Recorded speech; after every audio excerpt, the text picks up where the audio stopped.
Good morning and welcome back to another edition of Gary's Movie Emporium today. Today's going to be a Wild Eye releasing movie review for the movie Doll Factory that came out in 2014 and was distributed through Wild Eye in 2019.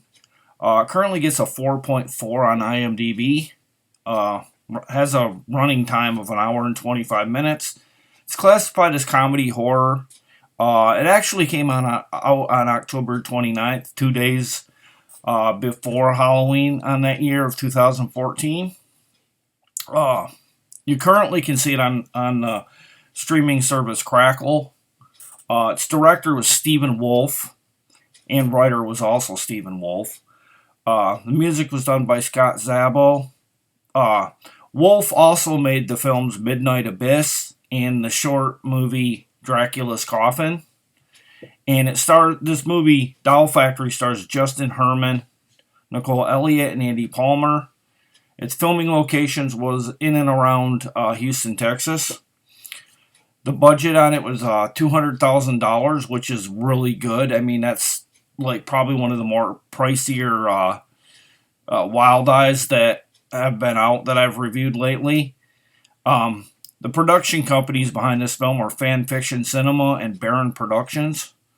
The distributor, of course, is our good old friends here from Wild Eye. Other companies that were in post-production and provided services for the making of this film are Art House Sound out of Houston, Texas.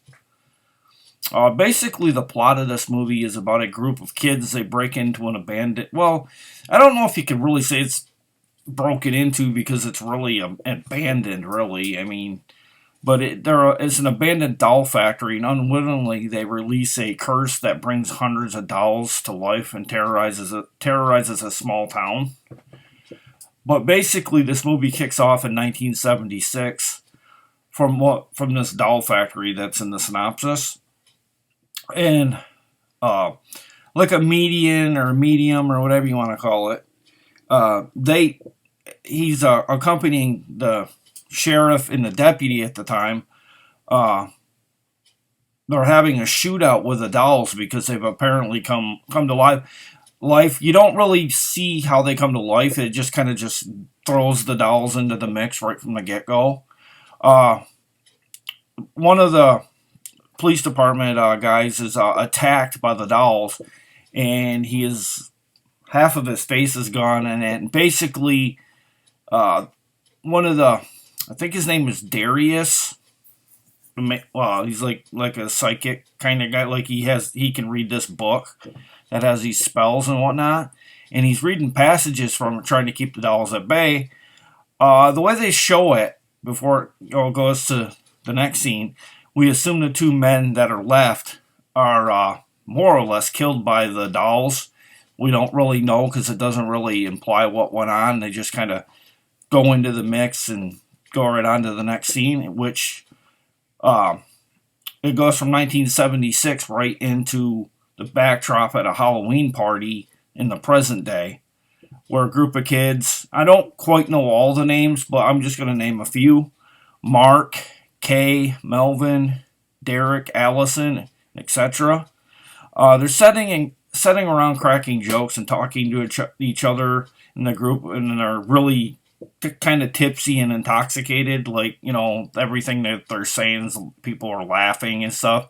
Just kind of like typical party behavior, when you're kind of tipsy. The group wants to leave the party because it's kind of getting a little at the point where you get at a party and it gets a little stale. But Kay really wants to leave because she sees an ex-boyfriend that's showing up as he's walking in. And then I can't remember her name. Allison, I believe. I'm not sure if that's her name. But a girl whips out a spell book at the party, and she said she found it in her mom's closet.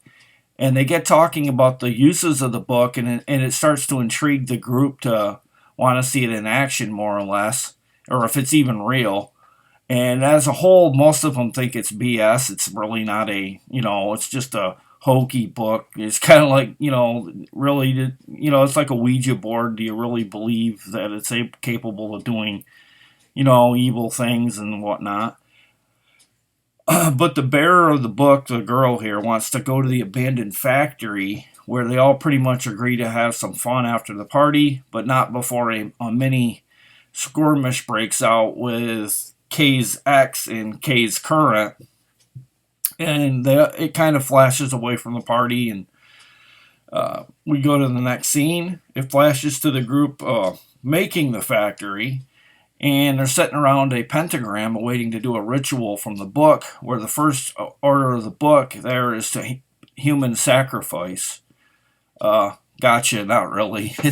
That's not what they want to do, but that's the joke in the movie they use, that they don't want they don't want human sacrifice. It's just like this is why this movie is. It's jokey like that. Like, it kind of swerves you one way and then pulls you back another. But the book says that they should all hold hands, but a couple want to leave to go have sex, so they do. That dwindles their group by 2.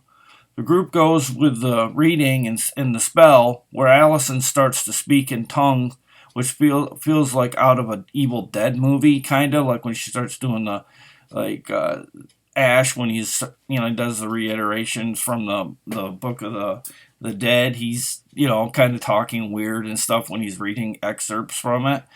They laugh at her thinking it's all of a joke. It kind of reminds me a little bit of the first Ghoulies, when the one guy in the movie gets obsessed with reading from the book, and she's kind of talking like him. But she continues, and our factory dolls rise from their sleeping slumber. Well, at the group's knowledge, they all pretty much laugh it off like nothing has happened once the seance is kind of in play. Although the girls in the group kind of feel something's not feeling right after she's done this. They mention they think that the place used to be an old doll factory, where a guy in the group is poking fun of one of the dolls that's currently in his reach, and it comes to life and he starts talking, and he commences to stab the one guy in the group. The group now realizes that it's game on at this point in this doll factory. The groups start to scatter out of fear and shock, and the dolls begin to divide and conquer with our young partygoers. The lead seancer in the group rises to make a break, but not before she gets her feet chopped off at the ankles. The other couple make it to the car to get help. It then cuts back to our Pillsbury toy killers here. They're talking smack to the girl, making jokes about her not having feet, which is really funny. A really funny scene in this movie. I really love the humor in this throughout. I love this. I wrote a little note. I love this flick already at this point. So tongue in cheek, and you can tell the filmmakers have seen lots of '80s films about little dolls running amok. That's basically what my opinion was on it at this point. Apparently, the little guys are killing the people for souls to add to the Master's collection, so he can become invincible and take over the world. The next scene, the main couple make it to town. They call Erica and her boyfriend, the couple that left to go have sex. They went down at the factory, but they ignore her call. They go to the police station shortly after all of the events of what happened at the doll factory, and they meet a Deputy Harris, where they tell him about how their friends are in danger. Turns out the sheriff is none other than one half of the police force that was in the very beginning. In 1976, they just kind of put some graying going on in the side of his hair and aged him a little. It seems he survived after all that night. She tells him that her friends are in trouble down at the factory, and from personal experience, he knows the exact place she's referring to. He can't believe they would ever go there in the first place, given its history. He tells them to leave. He's not helping them, and to get on home if they know what's good for them. So they leave, where he tells his deputy to tail them to make sure they stay out of trouble. They both agree that their little spell is what brought these dolls back to her house to do research on the history of the factory. Then it shows the master ordering the dolls to get more souls. So now they're out there running around in the little town looking for souls. Next scene, it shows Kay's ex, who was at the party was fighting with her current boyfriend earlier on. Shows him and his friends that are all intoxicated, and they get out of the car. Um, they start to fall one by one because the little dolls are taking them out, handily here and there. And they steal at some point the little doll snatch the boyfriend's ex-boyfriend's ride and drive through and start to drive off. And I was going to throw in there a little bad joke. I was going to say and they never had one lesson, but I didn't know if that would be appropriate for a review. But a little nod to Ferris Bueller's Day Off. But it felt like I wouldn't think they'd know how to drive, but it was funny seeing these little puppets drive it, which is really funny. It's a funny scene. Next scene, Kay and her new boyfriend make it back to her parents' house, and they run into her brother, I think his name was Melvin. I don't know if that's a knock on Toxic Avenger, maybe, because he is kind of geeky, and, like he has curly hair like Melvin, and kind of puny. To her brother, he's in his gaming room or his bedroom. She tells him she needs to use his computer where they see he's been on a porn site. Typical teen moment here. Younger, nerdy guy looking at porn, where Kay blackmails him into using his computer because she says if you don't let me use your computer to do research, she's gonna rat him out about his porn addiction with the mom, which he agrees to let her use it, but it's got to be for 10 minutes. Really funny, kind of a funny scene with everything, and then the boyfriend that's with her is kind of like checking out the girls on the porn site as well, which is funny too. She gets like offended that he's checking them out. They do a search for the rundown factory on a Google like knockoff search engine, but they can't find any history on the doomed building, so her brother uses his hacking skills to hack into the city archives about the building's history, where they find loads of info. The factory apparently opened in 1954. The owner was from Russia, and it was shut down in 1957 for reasons unknown. Then they stumble upon records that talk about the happening in the beginning from 1976 with the sheriff and the medium, if you will. Where a guy named Darius Grumley stated that Darius Grumley is the guy that's the medium or the bearer of the book, let's put it that way, that some paranormal activity was going on, in fact, in this factory back then. He is brought in by the police department to perform a ritual that will send all the evil spirits from which they came.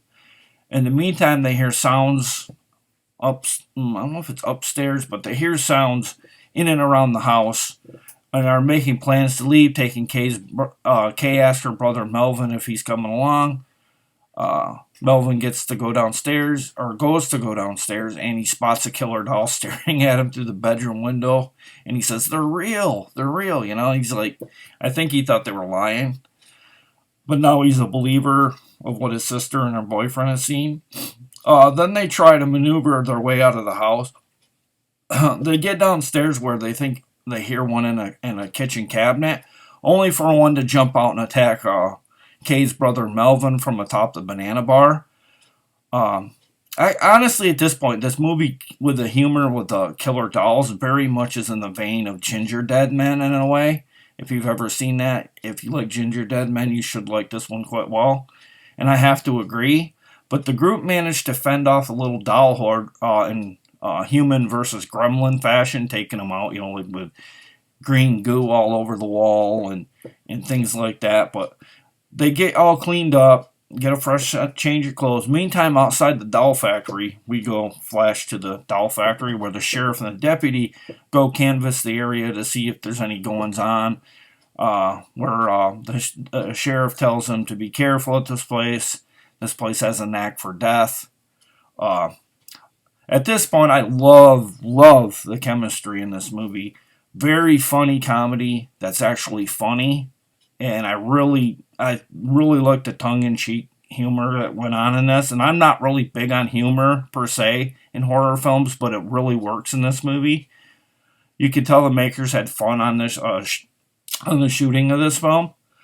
And it goes a little further ahead, and the couple that went to have sex, it shows the scene with them, and the guy that's having sex goes to go to the bathroom, and that leaves the girlfriend in bed, and she's kind of like waiting for him to come back. And in the meantime, one of the dolls gets in their house, and I'm not kidding about this, guys, but we even get a death by vagina. Because one of the dolls goes up underneath the blanket and goes up into her vagina, killing her, and blood's coming out of her mouth. It's very, I don't know, it's just like it was really unexpected. I did not see that happening, but I guess it's just like kind of saying, it's kind of like a knock on people having sex in a movie. You're going to die like in the most painful ways, you know. But it was very well done for what they did. And the one doll jumps out of the bed after, or I don't know if he jumps, if it's that particular doll that killed the girl that way, in that fashion. But the one doll comes from somewhere and goes right through her boyfriend's stomach, killing him as well. Now our little guys are going door to door, as one of the little guys acts as if the he's trick or treating, where a drunk lady comes to the door, and they're exchanging funny jokes, and everything the doll's saying, she's laughing it off because she's intoxicated, and she thinks everything the doll's doing is just hilarious. With our killer dolls, and the doll even says, I've come for your soul," and that's a really funny scene. Even it throws the doll off because the lady's being so over the top with her laughing, and she can't control herself from laughing. But then the doll goes away and sneaks back to another one, and the other one says, "What, you didn't get souls for the master?" And he's like, I can't, you know. And I couldn't get a soul, and he sounded like he's gonna cry. And then another one snuck into the house, and they put a bomb or some kind of device for explosion, and it blows up the house. And then the two dolls sit back and they watch the place burn. And it was kind of a goofy scene, but it gets even goofier here. The next scene, we get a couple of guys. I don't know if they're just roommates or what, but we randomly get a couple of guys that are coming off like they're Cheech and Chong, they're like a Cheech and Chong duo, and they're talking about gonorrhea and about the guy's cat shitting in his shoes. Hilarious scene, probably one of the more funnier scenes in the whole movie, especially when the guy asks the other guy if he's ever shoved a squirrel up his behind. From out of nowhere, a doll crashes through the window, and they talk to it, and they want to get high. They actually get high with the doll, and it does a bong shot. It's just a funny movie. I've never seen a movie so funny. At times, it kind of reminds me of an excerpt from the movie 43. With all the wackiness and over-the-top comedy. Like, you know, the things that you wouldn't think would happen in a comedy, this is what happens in this. And so back to the movie at hand. We get it back to the deputy and the sheriff, where they're getting creeped out while waiting at the factory to see if anything's really going on. They want to leave the place at this point, and it's creeping them out. And once they get outside, they spot a news reporter coming to the town from a bigger city, because she said, I hate these small creepy towns at some point. So she must have been from like a bigger city news reporter, but not before the sheriff shuts it down, and not before the sheriff gets so enamored with the press being there that the newswoman's really funny in this scene too. And she strikes the sheriff with her microphone, and he tells her he has her on camera resisting arrest, more or less, because he's telling her to leave and she's not. And he could haul her to jail for not complying. Then out of nowhere, a doll jumps her from behind, and we get a close up. And I'm not even kidding. The doll gets into the camera lens frame, and he flips either us off or the viewers that are watching at home. And this doll literally flips people the finger. And then in the meantime, Kay and her boyfriend arrive at Darius's house, which is the medium from the beginning that apparently did survive. We find that later on. They go to his house, and he's in Santa Claus gear, and it turns out I guess he didn't read the costume too well, but apparently he had applied a glue adhesive to the Santa wig that he was wearing. He goes, Jesus Christ, he goes, they call for a Santa Claus at Halloween? It's just kind of funny how he says it. And he's like really, he's a foul-mouthed older gentleman. Really funny guy. I'd like to get to meet him. He seems really funny. Kind of seemed like a character out of the movie House Party. Melvin, the brother of Kay, Darius comes to the door. Melvin asks, "Is that his real hair?" and it's like really funny because he's wearing this fake like Santa Claus wig. It's like white, and it's like, I don't know. It's just a really this whole movie is just like a great film. I mean, I want a sequel, but I don't know if it would ever get to the level of this one. But at this point, at this scene, it kind of feels like a house party film as well, because you got the Darius who's swearing at the whole group, they're asking, he goes, "What do you want?" "I don't have any goddamn candy." He goes, "I don't have any." He goes, and then he's having an argument with his cat, yelling at it. He goes, "I'll knock you the F out," or something. It's a really funny scene. I don't know. I just like the whole movie. It was just wall to wall funniness. And then Kay does finally, after all of the absurdity to the scene, gets to ask him about the doll factory, where he sits them down and tells them, "Why are you guys messing up everything that," he tells, "why do white kids always mess up everything?" And they have to get rid of the master. He tells them they have to get rid of the master via an ancient passage from the book they found. The master here, that the dolls cater to, is dabbled in the black magic. It seems Darius is the only one capable of being able to control the book's power. That's why they've seeked him out. And then all of a sudden they hear an upstairs crash, and now it seems the little guys have worked their way to Darius's house, but not before Darius pulls out a rifle to take a good number of them out. The group leave in the car and go to the factory for the final showdown, where hopefully they end the terror of the doll evilness and save the little town. They're about to go in, but out pops our sheriff, where he's gone a bit crazy after all of that stuff with the doll attack on the reporter. And I don't know if they killed the cameraman too, but it didn't really show that, but I'd assume they did. For all the wackiness, and he nearly shoots the group because he thinks that, I don't know if he thought there was more dolls coming behind him. But then the sheriff, who was, I believe, the deputy at the time in '76, spots Darius, and the two hug and are happy about the reunion, and now they remember each other. And Darius starts to have second thoughts about helping him because he's older and his courage isn't what it used to be. A sheriff gives Darius a pep talk about how they need to beat these dolls before, and they can do it again. Our heroes then go head to head with the little wicked little dolls in the factory itself, but not before they take out the sheriff by what looks like a form of a decapitation via barbed wire that they kept using, like like one of those cords that you can take people's heads off with if you continue to keep going back and forth, kind of like a friction cut, if you will. But they cut most of his face off, and now they need to face the puppets and the master Yegor, I think his name was.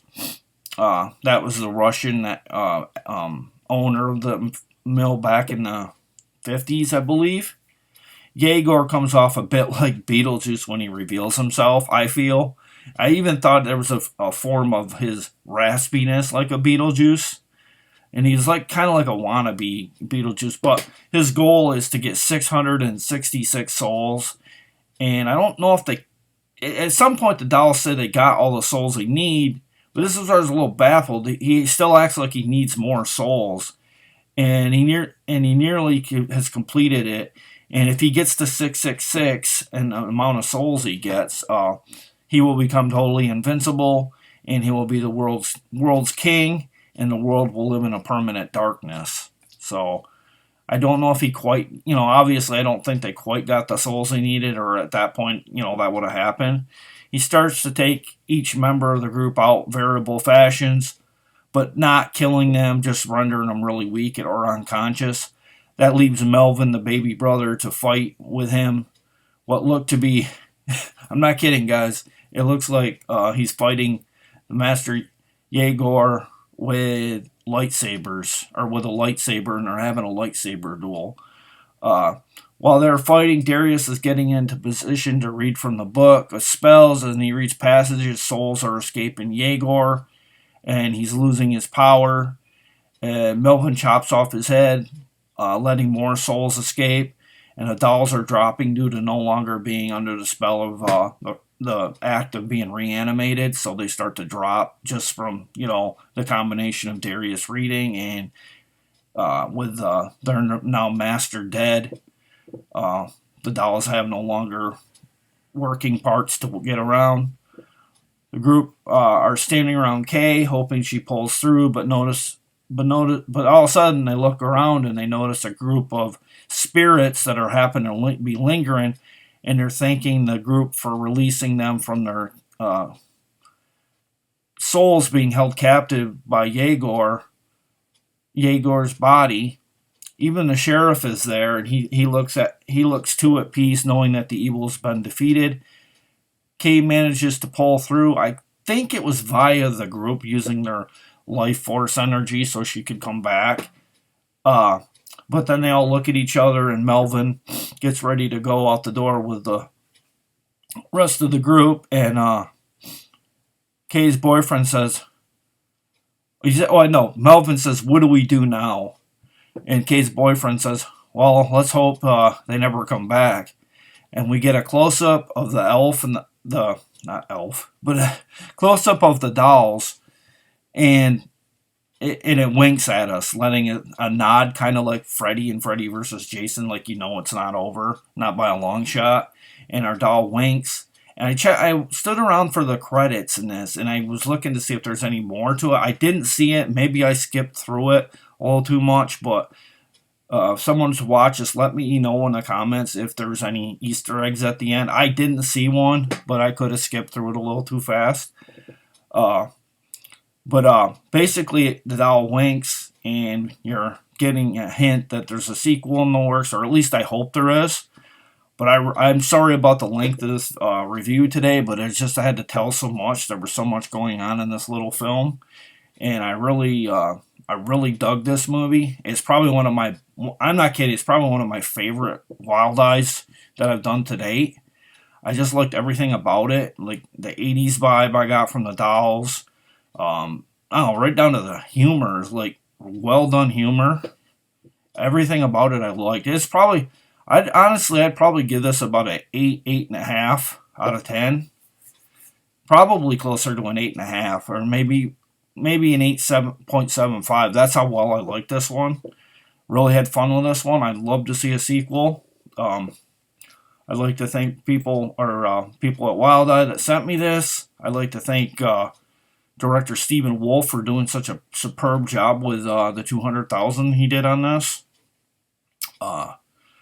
Right down to the little town where it was made in Houston, Texas. Thank you, everybody, for providing me with such a fun hour and a half. But that's my review for Wild Eye, and you all stay safe out there, and I'll be back with more reviews in the future.